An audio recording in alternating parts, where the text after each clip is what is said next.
ನೆಲಸಮಗೊಂಡಿದ್ದಂತಹ doctor Vishnuvardhan ಸ್ಮಾರಕ ಮರು ನಿರ್ಮಾಣಕ್ಕೆ ಈಗ ಗಳಿಗೆ ಕೂಡಿಬಂದಂತಿದೆ. ಅಭಿಮಾನಿಗಳ ಅಭಿಲಾಷೆಯ ಮೇರೆಗೆ ಅಭಿಮಾನಿಗಳೇ ಸೇರಿಕೊಂಡು ಪರ್ಯಾಯ ಸ್ಮಾರಕವನ್ನು ಬೆಂಗಳೂರಿನಲ್ಲೇ ನಿರ್ಮಾಣ ಮಾಡುವಂತಹ ನಿರ್ಧಾರಕ್ಕೆ ಈಗಾಗಲೇ ಬರಲಾಗಿದೆ. ಹಾಗಾದರೆ ಎಲ್ಲಿ, ಯಾವಾಗ, ಜಾಗ ಕೊಟ್ಟಿದ್ಯಾರು, ನಿರ್ಮಾಣ ಮಾಡ್ತಿರೋದು ಯಾರು, ಎಲ್ಲದಕ್ಕೆ ಸಂಬಂಧಪಟ್ಟ ರಿಸಲ್ಟ್ ಇಲ್ಲಿದೆ ನೋಡಿ. ಬೆಂಗಳೂರಲ್ಲಿ ನಿರ್ಮಾಣವಾಗಲಿದೆ ವಿಷ್ಣುವರ್ಧನ್ ನಯಾ ಸ್ಮಾರಕ, ವಿಷ್ಣುದಾದ ದರ್ಶನ ಕೇಂದ್ರ, ಅಭಿಮಾನಿಗಳ ಭಕ್ತಿ ಕೇಂದ್ರ, ಸ್ಯಾಂಡಲ್ವುಡ್ನ ದಾದನಿಗೆ ಕಿಚ್ಚನ ಉಡುಗೊರೆ.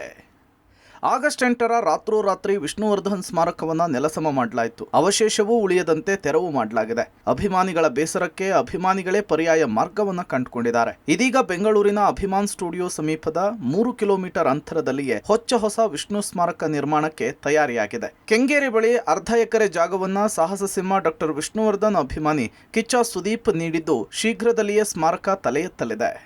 ವಿಷ್ಣುವರ್ಧನ್ ಸ್ಮಾರಕ ನೆಲಸಮವಾದ ಬಳಿಕ ವಿಷ್ಣುವರ್ಧನ್ ಅಭಿಮಾನಿಯಾಗಿರುವ ಕಿಚ್ಚ ಸುದೀಪ್ ಅವರೇ ತಾವೇ ಸಮಾಧಿ ಮರುಸ್ಥಾಪನೆ ಮಾಡುವುದಾಗಿ ಮಾತನ್ನ ಕೊಟ್ಟಿದ್ರು. ಅದರಂತೆ ಇದೀಗ ವಿಷ್ಣು ಸೇನಾ ಸಮಿತಿಯ ಜೊತೆಗೂಡಿ ಕಿಚ್ಚ ಸುದೀಪ್ ಅರ್ಧ ಎಕರೆಯ ಜಾಗವನ್ನ ಕೊಂಡಿದ್ದಾರೆ. ಆ ಜಾಗದಲ್ಲಿ ವಿಷ್ಣು ಸೇನಾ ಸಮಿತಿಯ ಅಧ್ಯಕ್ಷ ವೀರಕಪುತ್ರ ಶ್ರೀನಿವಾಸ್ ಹಾಗೂ ಸದಸ್ಯರು ಸೇರಿ ಎಲ್ಲಾ ಅಭಿಮಾನಿಗಳ ಸಹಾಯದಿಂದ ಸ್ಮಾರಕ ನಿರ್ಮಾಣ ಮಾಡುವ ಯೋಜನೆಯನ್ನ ಸಿದ್ಧ ಮಾಡಿಕೊಂಡಿದ್ದಾರೆ. ಬರುವ ಸೆಪ್ಟೆಂಬರ್ 2ನೇ ತಾರೀಕು ಕಿಚ್ಚನ ಹುಟ್ಟುಹಬ್ಬಕ್ಕೆ ನೀಲನಕ್ಷೆ ರೆಡಿಯಾಗಲಿದೆ. ಜೊತೆಗೆ ಇದೇ ಬರುವ ಸೆಪ್ಟೆಂಬರ್ 18ಕ್ಕೆ ವಿಷ್ಣುವರ್ಧನ್ ಅವರ 75ನೇ ಜಯಂತ್ಯೋತ್ಸವಕ್ಕೆ ನೂತನ ಸ್ಮಾರಕಕ್ಕೆ ಅಡಿಗಲನ್ನು ಹಾಕಲಾಗ್ತಿದೆ.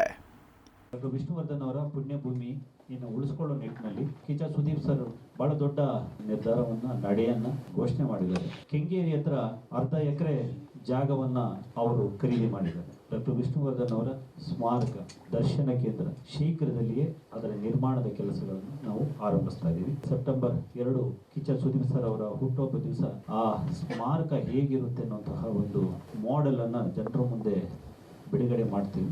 ಅದಾಗಲೇ ತೆರವಾಗಿರುವ ವಿಷ್ಣು ಸಮಾಧಿ ಜಾಗದ ಹೋರಾಟವೂ ಕೂಡ ಮುಂದುವರಿಯಲಿದ್ದು ವಿಷ್ಣು ಸೇನೆ ನ್ಯಾಯಾಂಗ ತನಿಖೆಗೆ ಆಗ್ರಹಿಸಿದೆ. ಕಾನೂನು ಹೋರಾಟ ಪ್ರಕ್ರಿಯೆಯಲ್ಲಿದೆ. ಅಭಿಮಾನ್ ಸ್ಟುಡಿಯೋದಲ್ಲಿ ಬೇರೆ ಯಾವ ಕೆಲಸಗಳನ್ನು ಕೂಡ ಮುಂದುವರಿಸದಂತೆ ಕಾನೂನು ತಡೆ ತಂದಿರುವುದಾಗಿ ತಿಳಿಸಿದೆ ವಿಷ್ಣು ಸೇನೆ. ಜೊತೆಗೆ ಹಿಂದೆಯೇ ತಯಾರಿ ಮಾಡಿಕೊಂಡಿದ್ದಂತಹ ವಿಷ್ಣುವರ್ಧನ್ ಅಮೃತ ಮಹೋತ್ಸವದ ಹೆಸರಿನ ಜಯಂತಿ ಉತ್ಸವಕ್ಕೂ ಕೂಡ ತಯಾರಿ ನಡೆದಿದ್ದು ಸೆಪ್ಟೆಂಬರ್ 18ರಂದು ನಂದಿ ಲಿಂಕ್ಸ್ ಗ್ರೌಂಡ್ನಲ್ಲಿ ಅದ್ಧೂರಿಯಾಗಿ ನೆರವೇರಲಿದೆ. ನಯಾ ಸ್ಮಾರಕವನ್ನ ಕೆಂಗೇರಿ ಬಳಿ ಅರ್ಧ ಎಕರೆಯಲ್ಲಿ ನಿರ್ಮಾಣ ಮಾಡಲಾಗ್ತಿದ್ದು ವಿಷ್ಣುದಾದ ಅವರ ದೊಡ್ಡ ಪ್ರತಿಮೆ ನಿರ್ಮಾಣವಾಗಲಿದೆ.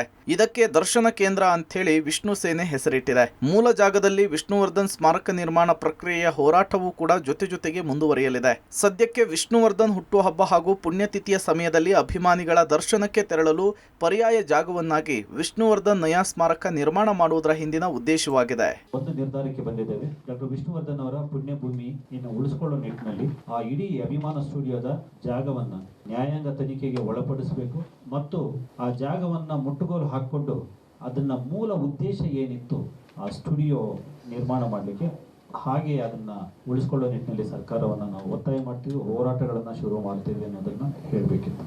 ಅದಾದ್ಮೇಲೆ ಸೆಪ್ಟೆಂಬರ್ 18ಕ್ಕೆ ಬೆಂಗಳೂರಿನಲ್ಲಿ ಅವರ ಸ್ಮಾರಕದ ಅಡಿಗಲನ್ನು ಹಾಕ್ತೀವಿ. ಇದು ಪುಣ್ಯಭೂಮಿ, ಅಸಂಖ್ಯಾತರ ಭಾವನೆಗಳು ಬೆಸೆದಿರುವಂತಹ ಜಾಗ ಇದು.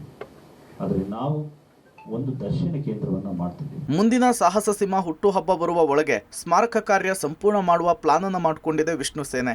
ಅಲ್ಲಿಗೆ ತಾತ್ಕಾಲಿಕ ನೆಮ್ಮದಿಯಾಗಿ ಪರ್ಯಾಯ ಸ್ಮಾರಕ ನಿರ್ಮಾಣವಾಗ್ತಾ ಇದೆ. ಇನ್ನು ಅನೇಕ ಕಲಾವಿದರು ಕೇವಲ ಸ್ಟೇಟಸ್ ಸ್ಟೋರಿಯಲ್ಲಿಯೇ ಕೈ ತೊಳೆದುಕೊಂಡಿರೋದ್ರ ಬಗ್ಗೆ ವಿಷ್ಣು ಸೇನೆ ಬೇಸರ ವ್ಯಕ್ತಪಡಿಸಿದೆ. ಅಭಿಮಾನಿಗಳಿಂದಲೇ ನಯಾ ಸ್ಮಾರಕ ನಿರ್ಮಾಣ ಮಾಡುವ ಸವಾಲನ್ನ ಸ್ವೀಕರಿಸಿದೆ. Bharati Film Bureau, Public TV.